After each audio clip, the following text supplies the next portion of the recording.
자, 오늘 말씀을 찾아서 읽겠습니다. 사도행전 2장 1절에서 13절 말씀입니다. 사도행전 2장 1절로 13절. 자, 우리 오늘 말씀을 받아서 우리 함께 막을 때에 일어나실 수 있는 분들은 일어나셔서 함께 말씀을 읽음으로 말씀을 받겠습니다. 우리 한 절씩 기도하여 읽겠습니다. 오순절날이 이미 이름에 그들이 다 같이 한 곳에 모였더니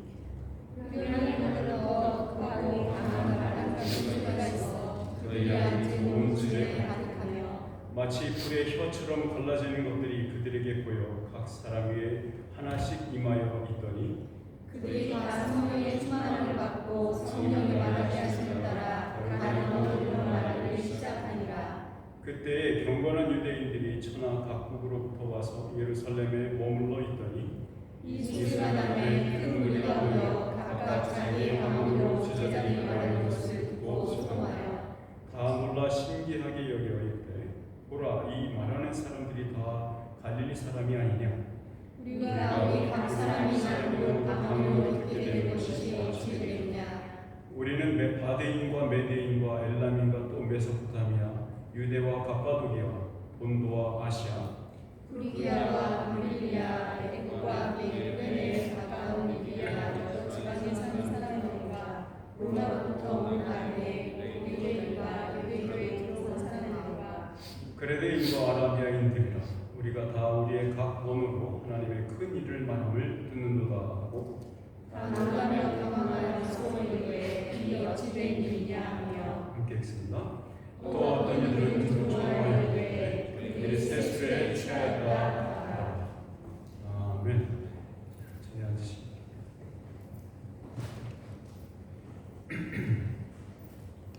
오늘도 역시 히터가 좀 들어와서 제가 가스를 껐는데 계속해서 나오시면 더워서 정신 차리기가 힘들다 그러면 일어나셔서 옆에서 서서 들어오시면 좋을 것 같습니다. 시편 110편 1절에 이렇게 말씀하셨습니다. 여호와께서 내 주에게 말씀하시기를 내가 네 원수들로 너의 발판이 되게 하기까지 너는 내 오른편에 앉아 있으라 하셨다. 하나님께서는 그리스도에게 말씀하셨습니다. 그리스도는 하늘의 올사 하나님으로서 그의 우편에 앉아 계십니다. 또한 인간으로서 하나님 우편에 앉아 계십니다. 중보자로서 인간 예수님은 대제사장의 직무를 하늘 성소에서 우리를 위하여 감당하고 계십니다. 예수님은 모든 통치권을 받으셨으며 교회의 머리가 되셨습니다. 이제 우리는 예수 그리스도와 함께 영광의 나라에 앉을 것이라는 그 소망 중에 우리는 살고 있습니다.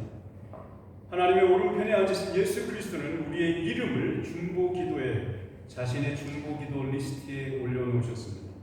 이것은 교회에 큰 유익을 주시기 위함입니다. 우리에게는 싸워야 할 싸움이 있고 이겨야만 하는 이유가 있습니다. 승리로 인해서 우리가 받을 기쁨이 아버지의 보좌에 그리스도와 함께 앉게 될 것이기 때문입니다. 사랑하는 성도 여러분, 우리는 복음이 주는 자유를 만끽하며 해방감의 기쁨으로 오늘의 슬픔과 환난을 이겨내고 살고 계십니까? 세상을 판단해야 하는 재판장으로서 재판관으로서 왕노릇하면서 살고 계십니까? 아니면 세상의 협박과 공포에 짓눌려서 꾸역꾸역 허리도 못 펴고 살고 계십니까? 세상이 주는 두려움과 압박감 때문에 오늘 누려야 할 복음의 기쁨을 포기하는 것이 여러분이 바라는 삶이신가요? 우리 보고 그렇게 살으라고 우리를 다시 살리신 것이 아닙니다. 예수 그리스도의 높아지신 영광과 그의 아름다움을 나누어 가져서 풍성한 복음의 복락을 누리며 살라고 만든 존재가 저와 여러분입니다. 성령님은 우리를 홀로 두지 아니하셨습니다. 우리의 영혼을 주님의 인격에 사랑의 끈으로 묶어주셨습니다. 또한 성령 하나님은 그의 백성 하나하나를 묶으셔서 한 마음과 한 뜻으로 교회로 부르셨습니다. 오늘 우리에게 주시는 말씀이 우리를 다시금 살려내는 은혜의 방편이 되기를 주님의 이름으로 축원합니다. 자, 예수님께서 스스로 제정하신 새 언약의 공동체는 이제 그 출범식을 앞두고 있었습니다.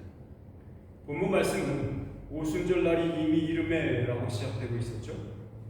오순절에 대한 이해가 없다면 교회가 무엇인지 또 그 성격과 본질이 무엇인지 이해할 수 없습니다.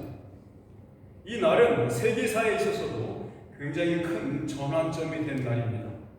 이 오순절의 또 다른 이름은 77절이라고 부릅니다. 한 주간 7날이 7번 반복되면 이르는 날이라는 뜻이죠. 77절. 6월절의 이틀째 되는 날로부터 50일째 되는 날의 절기가 바로 오늘 우리가 기념하는 오순절 절기입니다. 이것은 이스라엘이 애굽에서 나온 뒤 율법을 받기까지 정확히 50일이 걸린 데서 유래한 것입니다. 7해가 7번 반복되는 다음 해인 50년째 되는 해는 우리가 뭐라고 부릅니까? 희년이라고 부릅니다. 큰 잔치와 축제를 열고 구약성경은 이 희년을 땅의 회복과 채무의 탕감 그리고 그런 것들이 용서가 베풀어지는 가장 큰 용서의 해라고 부르기도 합니다. 히브리인들에게 있어서 이 희년은 리셋 버튼과 같습니다. 한 단위의 세대를 마치고 새로운 세대를 시작하는 정리하는 시간과 같습니다. 그래서 이 오순절은 추수를 마감하는 날을 기념하는 절기가 됩니다. 첫 추수는 6월절 시작 후에 3일째 날에 시작되죠. 우리가 지난번에 본 것 레위기 23장 10절에서 11절에서 이렇게 말하고 있습니다.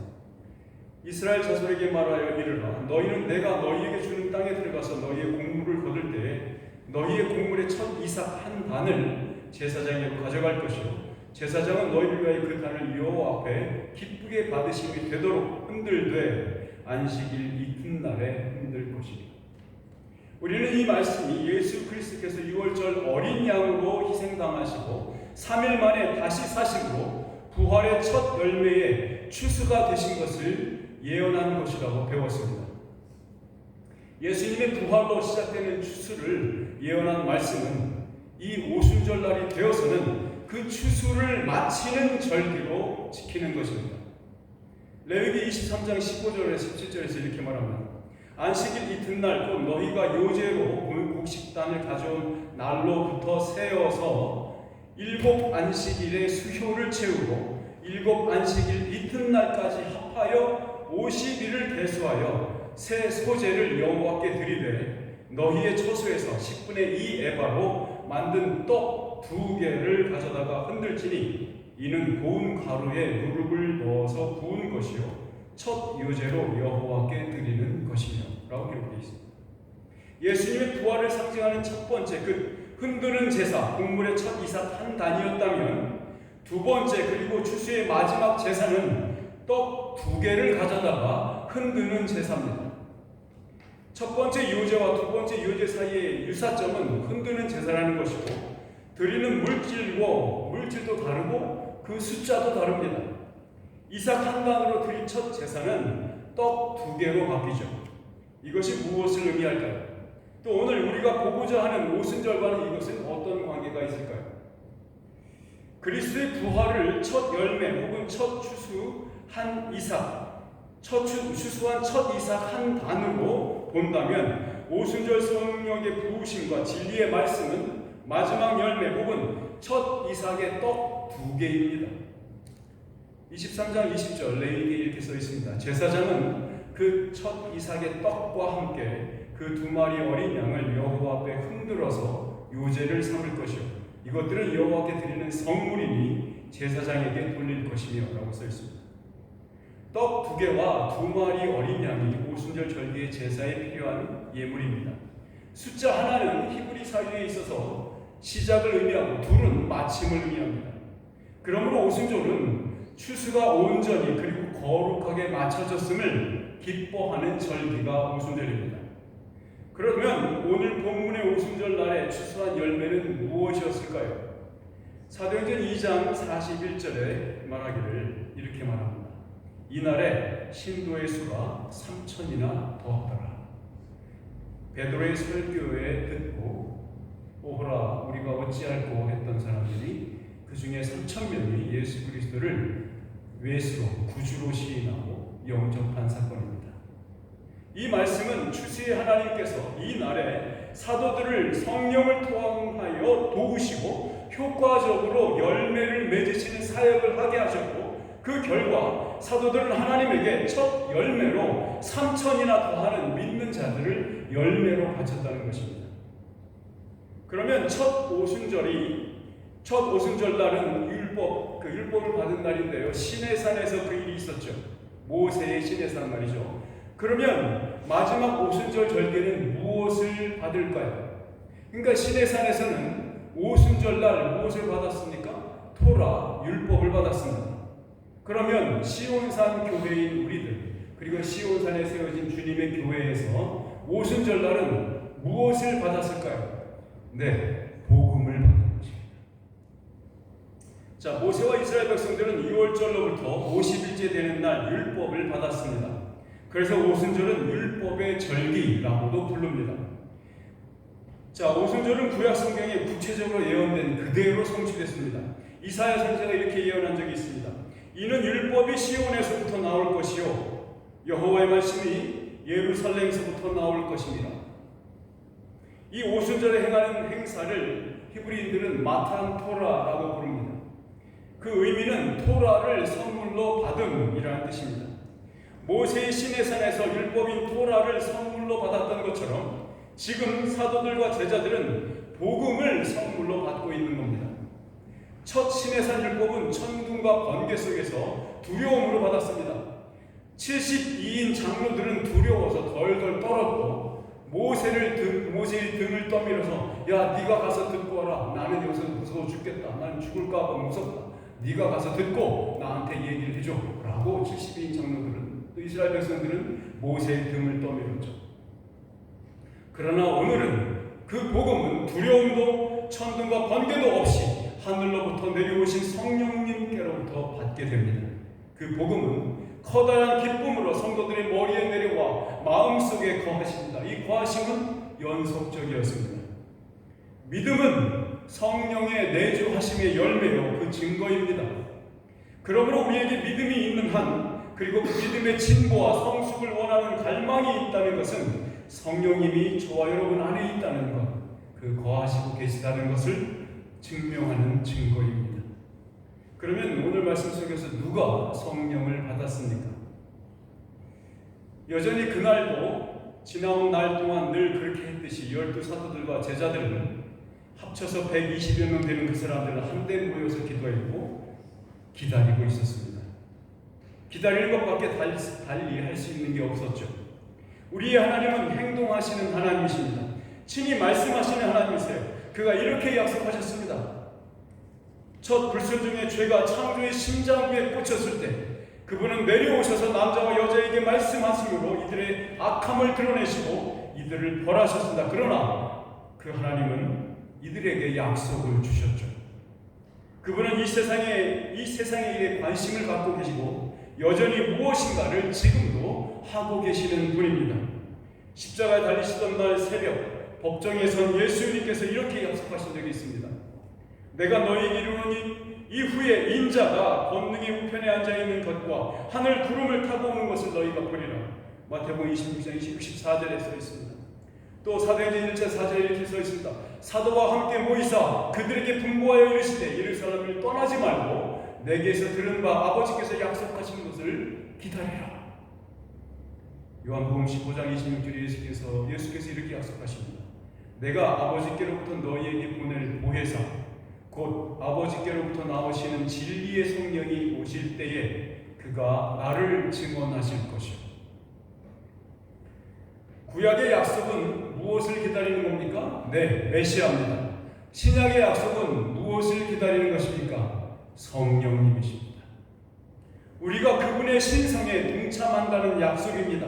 곧 그분의 영, 그 성령에 둘러싸이고 예수 그리스도의 두루마기를 입게 된다는 것이 신약의 약속입니다. 구약이 전능하시고 거룩하신 그분이 인간의 옷을 입을 것이라는 약속이었다면 신약은 난무한 우리가 그분의 옷을, 예수 그리스도의 옷을, 그 의의 옷을 입게 된다는 것이 신약이 주는 약속입니다. 사도행전 1장 14절에서 15절은 12사도와 여자들 그리고 예수의 어머니 마리아와 예수의 아우들이 그 방 안에 모여 있었다고 말합니다. 약속을 의지하여 기다리던 사람들이었습니다. 언제일지는 몰랐어요. 그러나 반드시 이루어질 것임을 믿음에 흔들림 없이 기도에 힘쓰던 사람들에게 성령님이 부어주셨습니다. 기다림은 믿음의 중요한 표지입니다. 여러분이 믿음을 갖고 계십니까? 네, 그러면 기다림의 사람들이 되어야 됩니다. 하박국 선지자가 이렇게 말씀하셨습니다.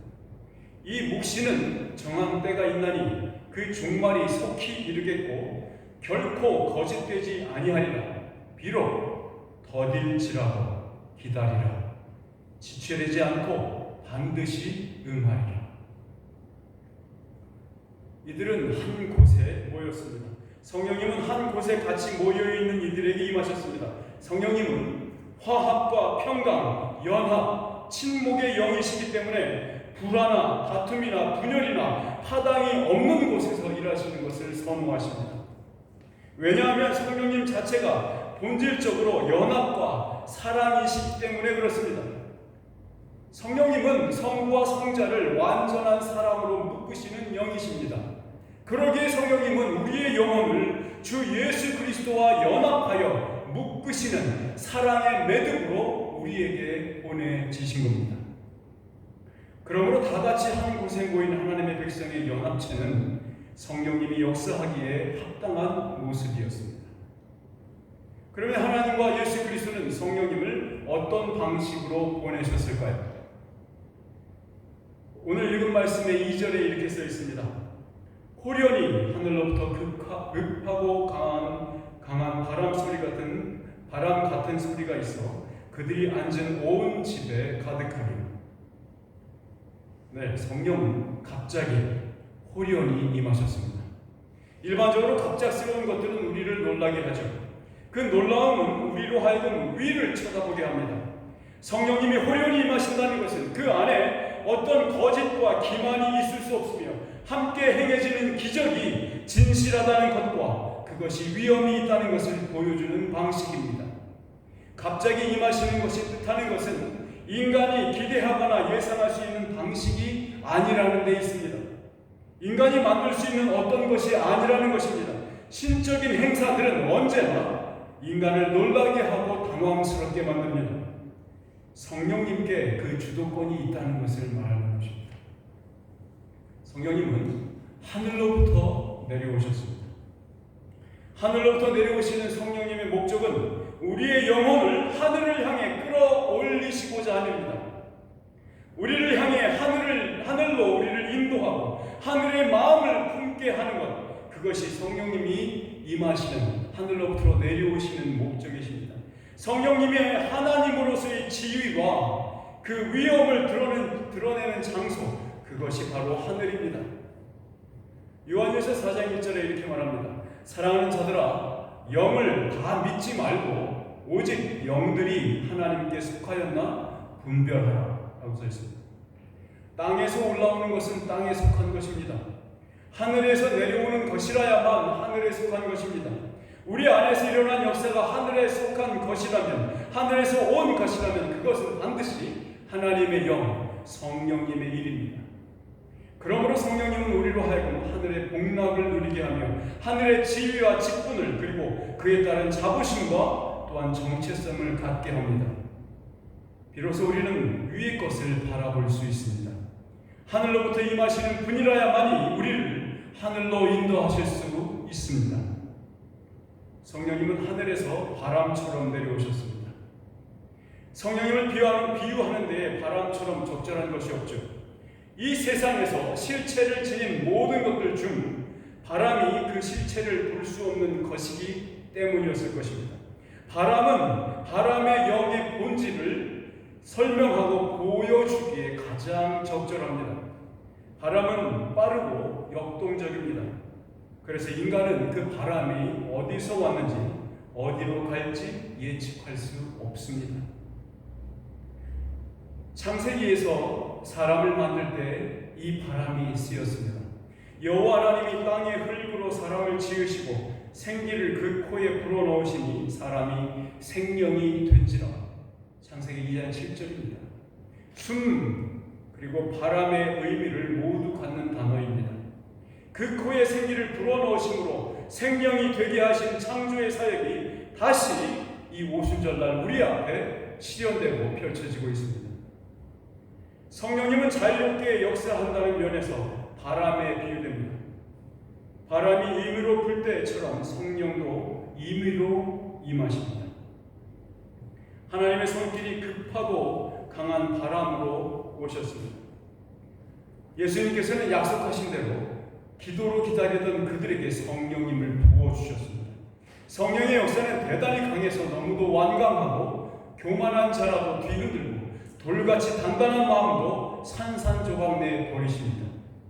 성령의 호흡이 불 때면 메마른 땅처럼 완고한 자의 양심도 깨울 수 있고 우리의 허다한 죄도 멀리 몰아들 수 있습니다. 겨가 바람에 날아가듯이 말입니다. 맹렬한 바람과 성령의 역사 사이에는 닮은 점이 많습니다.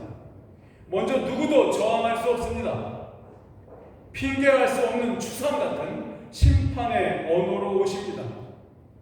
두렵게 하는 맹렬한 바람과 같습니다. 사람들은 태풍이나 토네이도 같은 곳에 그런 자연현상에 막 부딪힐 경우에 어떤 감정을 느낍니까? 무서움과 공포입니다. 이것이 내 인생의 끝을 가져오는 것은 아닌가? 이렇게 말입니다. 성경은 이것을 종의 영이다 라고 표현합니다. 우리가 받은 영은 양자의 영입니다. 사도 바울은 비유를 들어서 시내산 언약과 시온산 언약의 차이를 설명한 적이 있습니다. 갈라디아서 4장 24절에서 26절에 이렇게 기록되어 있습니다. 이것은 비유니 이 여자들은 두 언약이라 하나는 시내산으로부터 종을 낳은 자니 곧 하갈이라. 이 하갈은 아라비아에 있는 시내산으로서 지금 있는 예루살렘과 같은 곳이니 그가 그 자녀들과 더불어 종노릇하고 오직 위에 있는 예루살렘은 자유자니 곧 우리 어머니라. 사도 바울은 시내산과 시온산 언약들이 갖는 지위와 자격의 차이를 종과 자유인의 차이로 설명하고 있습니다. 양자의 영을 받는 사람, 즉 성령을 받은 사람은 더 이상 죽음과 죄의 노예로 살지 않습니다. 아들의 자격과 신분을 가지고 자유롭게 생각하며 자유롭게 판단함으로 그리스도와 함께 세상을 통치하는 데 참여합니다. 우리 로마서 8장 15절과 16절에 있는 말씀 한번 같이 읽어보면 좋겠습니다. 로마서 8장으로 한번 가보시죠.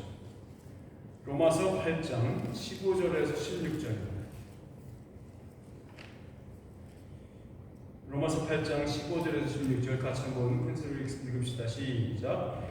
너희는 다시 무서워하는 종의 영을 받지 아니하고 양자의 영을 받았으므로 우리가 아빠 아버지라고 부르짖느니라. 성령이 친히 우리의 영과 더불어 우리가 하나님의 자녀인 것을 증언하시나니.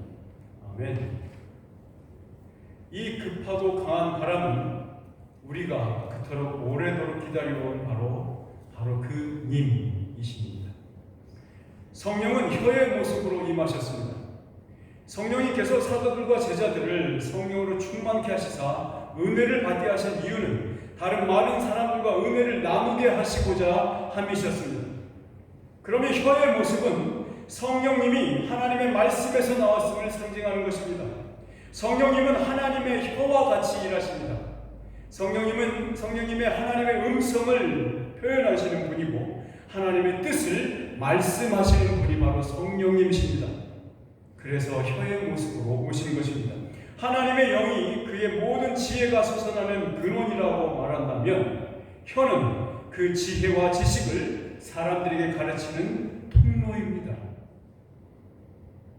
이에 그 혀의 모습은 그냥 혀의 모습이 아니라 갈라진 혀의 모습으로 임하셨습니다. 갈라진 혀는 사도들이 오순절 성령 임재를 경험하고서 다양한 언어로 말하는 것을 상징합니다.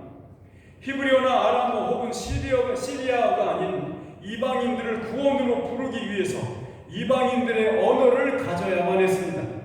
세상 모든 민족이 자기들의 언어로 복음을 듣고 이해하게 하려는 성령님의 의도이십니다. 본문 말씀 중 사도행전 2장 5절에서 11절까지의 다양한 언어들의 목록들과 각기 다른 곳에서 오순절 절기를 지키고자 방문한 사람들의 반응이 기록되어 있습니다. 우리 오늘 본문 말씀 사도행전 2장에 있는 말씀 한번 가보겠습니다. 사도행전 2장입니다. 5절에서 11절 말씀 같이 한번 읽겠습니다. 5절에서 11절. 자, 같이 한번 읽겠습니다. 시작.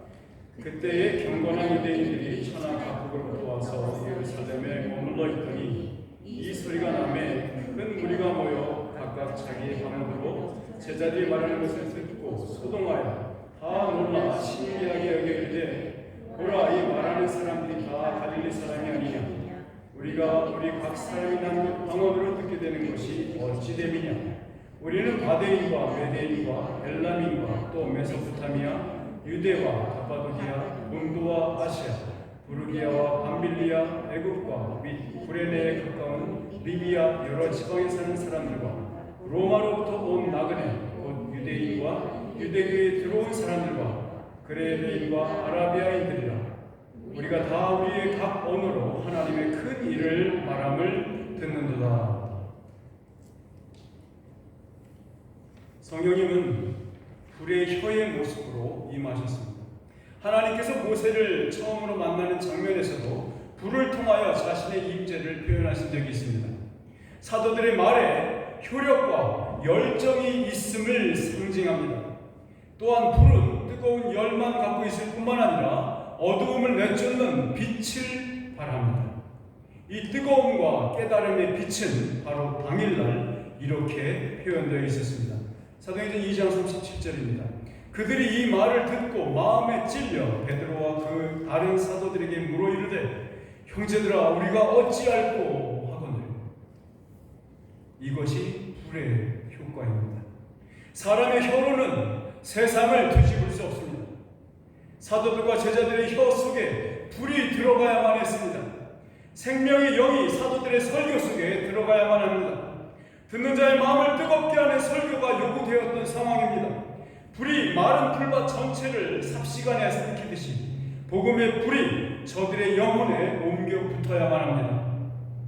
우리 영혼에 있는 이 불은 꺼져서도 식어버려서도 안 됩니다. 제단의 숯불이 입에 다 정결하게 된 그 이사야 선지자의 경험도 동일한 불입니다. 듣는 자나 전하는 자나 불이 붙어야 합니다. 복음은 언제나 우리의 마음을 찌르고 골수를 쪼갭니다. 고통 없는 성장은 없습니다.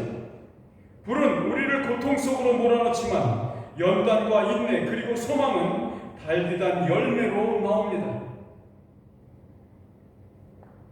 성령은 그들이 앉은 온 집에 가득하였고 2절에 표현되어 있고, 그리고 그들에게 보여 각 사람 위에 하나씩 임하시는 방법으로 임하셨습니다.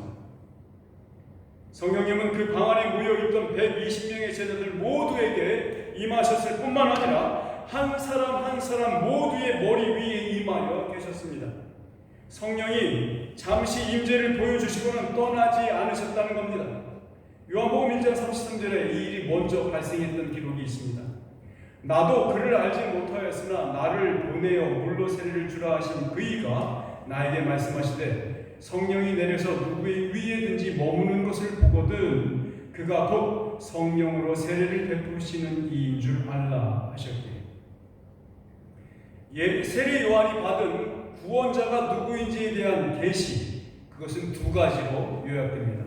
먼저는 성령의 강림, 성령의 강림을 입는 자, 그가 구원자라는 계시입니다. 두 번째 계시는 뭐였냐면 그 성령이 그 위에 머물러 있는 자, 바로 그가 네가 기다리던 그리스도이시다 라는 표시입니다. 택함받은 사람들은 결코 성령을 잃어버릴 수 없습니다. 다만 경계해야 할 사실은 아무리 많은 은사를 받은 사람이라 할지라도 택함받은 자가 아닐 수 있다는 것입니다. 주님의 영, 즉 성령이 내주하는 택함받은 자의 회개는 이런 모습입니다. 시편 51편 11절에서 12절의 말씀입니다. 나를 주 앞에서 쫓아내지 마시며 주의 성령을 내게서 거두지 마소서. 주의 구원의 즐거움을 내게 회복시켜 주시고 자원하는 심령을 주사 나를 붙드소서.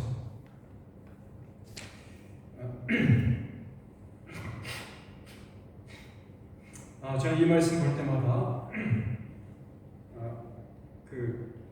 요르단에서 선교사 생활할 때 한 번 굉장히 놓치고 주의 말씀에서 떠났던 그때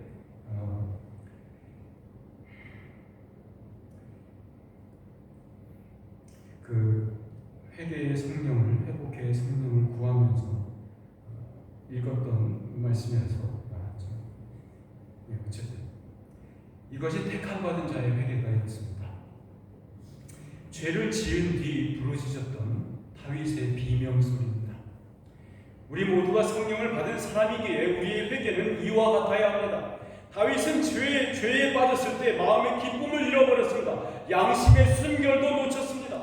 그리고 그에게 있었던 은사도 잃어버렸어요. 그러나 성령을 완전히 잃어버린 것은 아니었습니다. 그랬다면 어떻게 이런 비명 같은 노래로, 비명 같은 외침으로 이 노래를 부를 수 있었겠습니까? 그러한 회개는 우리를 또다시 성령의 불이 부는 따뜻한 위로로 이끕니다. 성령은 우리 마음에 정한 마음을 창조하실 것이고, 성령님은 자신의 능력으로 우리의 영을 새롭게 하십니다. 오순절 성령 강림은 한 사람의 지도자 혹은 특별한 몇 사람에 가면 일어난 일이 아닙니다. 오히려 그 방 안에서 기도로 그 때를 기다리던 모든 사람에게 일어나는 사건입니다. 이 일은 이미 모세 시대에 예언되어 있었습니다. 이 재밌는 이야기니까 민수기 11장에 있는 말씀을 찾아서 같이 한번 읽겠습니다. 민수기 11장 24절에서 29절 말씀입니다. 민수기 11장 24절에서 29절. 자, 다 같이 찾았으면 큰 소리로 같이 한번 읽어봅시다. 시작. 모세가 나가서 여호와의 말씀을 백성에게 알리고 백성의 장로 70인을 모아 장막에 둘러 세우매 여호와께서 구름 가운데 강림하사 모세에게 말씀하시고 그에게 임한 영을 70장로에게도 임하게 하시니 영이 임하신 때에 그들이 예언을 하다가 다시는 하지 아니하였더라. 그 기명된 자 중 엘다시라 하는 자와 메다시라 하는 자 두 사람이 진영에 머물고 장막에 나아가지 아니하였으나 그들에게도 영이 임하였으므로 진영에서 예언한지라. 한 선이 달려와서 모세에게 전하여 이르되 엘닷과 메닷이 진중에서 예언하나이다. 아멘. 택한 자 중 한 사람 곧 모세를 섬기는 눈의 아들 여호수아가 말하여 이르되 내 주 모세여 그들을 말리소서. 모세가 그에게 이르되 네가 나를 두고 시기하느냐? 여호와께서 그의 영을 그의 모든 백성에게 주사 다 선지자가 되게 하시기를 원하노라. 모세는 성령이 하나님께서 택하신 모든 백성에게 임하시길 원하고 바랬습니다. 모든 하나님의 백성이 선지자가 되는 그날이 오기를 강력하게 강구했습니다. 갈망했습니다. 그렇게 그 모든 선지자가 오기를 원했고 오기를 바라던 그날이 왔습니다. 오순절 성령 강림이 제자들에게 있어서 유일하게 성령을 받은 날은 아니었죠. 왜냐하면 예수님께서 부활하신 다음에 제자들을 찾아가서 이렇게 얘기한 적이 있습니다. 그들을 향하여 숨을 내쉬며 이르시되 성령을 받으라 이렇게 하죠. 제자들은 이때에도 성령을 받았습니다. 그러나 이 경우와 오순절의 경우 사이에서 발견하는 차이점은 이렇습니다. 처음엔 성령님이 제자들에게 흩뿌려졌다고 이해한다면 나중의 경우 오순절에는 부어진 것으로 이해할 수 있습니다. 정도의 차이가 엄청나죠. 분무기로 물을 뿌리는 것하고 홍수가 나는 것하고 그 차이입니다. 옛 교회인 광야 혹은 구약 교회에 성령을 보내신 방식은 대체로 눈에 보이지 않는 꿈, 환상, 세밀한 음성들이었습니다. 그러나 복음 교회, 즉 신약 교회의 성령님을 보내신 방식은 능력으로 왔으며 증거로 왔으며 증명으로 왔습니다.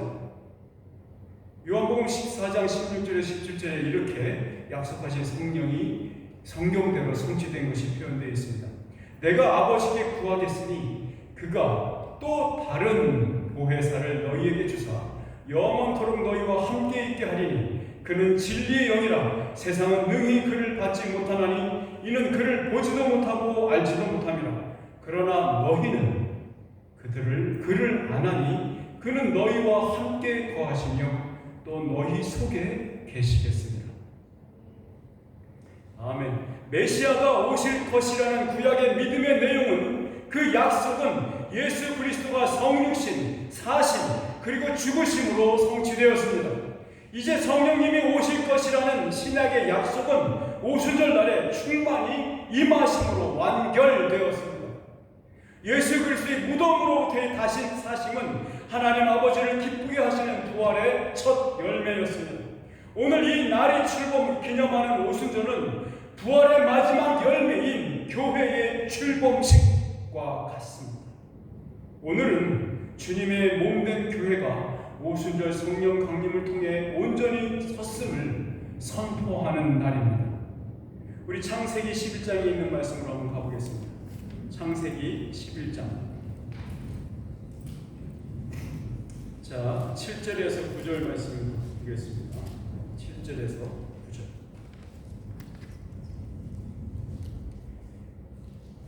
7절에서 9절 같이 한번 큰 소리로 읽겠습니다. 시작. 자, 우리가 내려가서 거기서 그들이 언어를 혼잡하게 하여 그들이 서로 알아듣지 못하게 하자 하시고, 여호와께서 거기서 그들을 온 지면에 흩으셨으므로 그들이 그 도시를 건설하기를 그쳤더라. 그러므로 그 이름을 바벨이라 하니 이는 여호와께서 거기서 온 땅의 언어를 혼잡하게 하셨습니다. 여호와께서 거기서 그들을 온 지면에 흩으셨다. 바벨탑 사건에서 혼잡케 한 언어가 저주의 심판으로 내려진 반면, 오순절 사건에서 여러 가지 방언은 하나님의 영광으로 연합된 복 주심으로 바뀌었습니다. 바벨탑을 무너뜨린 그 언어의 혼잡은 지금 시온산 교회를 짓는 수단이 된 것입니다. 한편에서는 바벨탑이 무너졌죠. 다른 한편 오늘 오순절 날에는 교회가 섰습니다. 성령님은 우리를 성령의 전으로 만들기 위해서 우리에게 성령님을 부어주셨습니다. 성령님의 사역 없이는 거듭남은 생기지 않습니다. 로마서 8장 11절에 이렇게 기록되어 있습니다. 예수를 죽은 자 가운데서 살리신 이의 영이 너희 안에 거하시면 그리스도 예수를 죽은 자 가운데서 살리신 이가 너희 안에 거하시는 그 그리스도의 영으로 말미암아 너희 죽을 몸도 살리시리라. 오늘 우리가 은혜 중에 기뻐하며 감격하는 그 거듭남의 경험은 단지 그것 한 번만으로 끝나지 않습니다. 지금 우리가 속한 거듭남은 우리 썩을 몸이 생명의 몸인 부활의 몸으로 다시 살아날 것에 대한 선불금과 같습니다. 다운페이먼트입니다. 그러므로 이 거듭남의 은혜를 지속시키시는 성령의 충만을 구하는 것은 신자로서 마땅하고 의무이고 특권입니다. 모든 그의 백성은 이미 주신 성령을 소멸치 말아야 합니다. 매일같이 성령의 통제력을 확대하는 성장을 이루어 나가야 합니다. 우리를 믿음 안에서 거룩하게 성장시키시는 열쇠는 두 가지입니다. 진리와 성령입니다. 오순절 선물 보따리 속에는 두 가지 선물이 들어있습니다. 요한복음 4장 23절 24절에 이렇게 기록되어 있습니다. 아버지께 참되게 예배하는 자들은 영과 진리로 예배할 때가 오나니 곧 이때라. 아버지께서는 자기에게 이렇게 예배하는 자들을 찾으시느니라. 하나님은 영이시니 예배하는 자가 영과 진리로 예배할지니라. 아멘. 자, 우리 모두가 다 이 두 가지 선물의 주인공이 되시는 축복이 가득히 임하기를 주님의 이름으로 축원합니다. 자, 우리 모두 다 자리에서 일어나셔서 예배 속에서의 예배의 장소로 나아가겠습니다. 더 이상 이 땅의 성전의 지성소가 아닌 하늘의 지성소로 나아갑니다. 지금 우리는 예수님께서 체포당하시는 전날 밤 제자들에게 새로운 피의 언약식을 집례하시는 그 밤에 지금 우리가 모여 있다고 생각하십시오. 모두 다 같이 일어나셔서 요한복음 5장 53절로 58절 말씀을 함께 읽겠습니다. 요한복음 5장에 있는 말씀.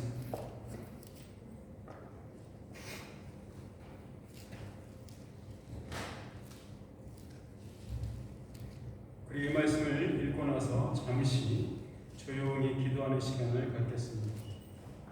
기도하실 때 주님의 살과 피를 받아 먹음으로 주님의 생명의 연합되고자 하심을, 그 간구를 묵상하시면 좋겠습니다. 요한복음 5장 53절에서 58절 말씀.